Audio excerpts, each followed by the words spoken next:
So if you want to develop your skill and go further in life, then computerize whatever you're doing. This is the way you are gonna fit in the modern world.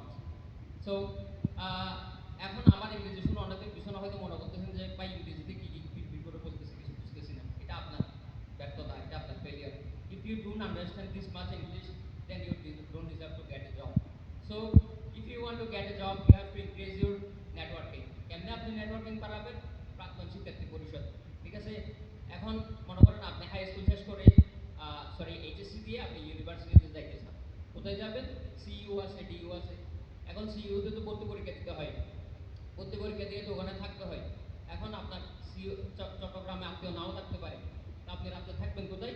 এখানে আপনার বড় ভাইরা সিইউতে পড়ে, ডিইউতে পড়ে, ওখানে থাকবেন। ওই বড় ভাইদের সাথে পরিচিত হবেন কেমনে? কিসের মাধ্যমে? প্রাক্তন শিক্ষার্থী পরিষদের মাধ্যমে। তো এইভাবে যদি আপনি নেটওয়ার্কটা না বাড়ান, তাহলে you can go further in life, ঠিক আছে? তো এখন প্রাক্তন শিক্ষার্থী পরিষদ শুধু কাজে একটা পরিষদ গঠন করে বসে থাকলো, ঠিক আছে, বছর বছর একটি পুনর্নির্বাচন করলো, এটা না, ঠিক আছে? প্রাক্তন শিক্ষার্থী পরিষদে আরো কি কাজ হতে পারে দেখেন।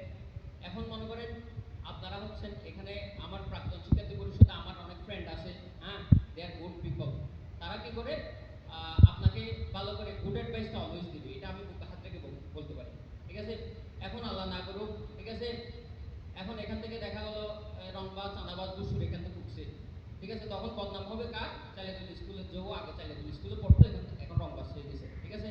এখন প্রাক্তন শিক্ষার্থী পরিষদ করবে কি? If you ever feel lost, come to us, ঠিক আছে? আমরা আপনাকে গাইড করব কিভাবে আপনি সমাজে প্রপার হিউম্যান বিং, কিভাবে একটা রেসপেক্টেড পারসন হিসেবে এখানে থাকতে পারবেন, ঠিক আছে? এখন আমি কখনোই চাইবো না যে আমার এই অনুরোধ যারা আছেন এখানে একাদশ বিশ্ববিদ্যালয় থেকে যারা বের হচ্ছেন বা বের হবেন, আমি কখনো চাইবো না যে আপনারা পদভ্রষ্ট হন, ঠিক আছে?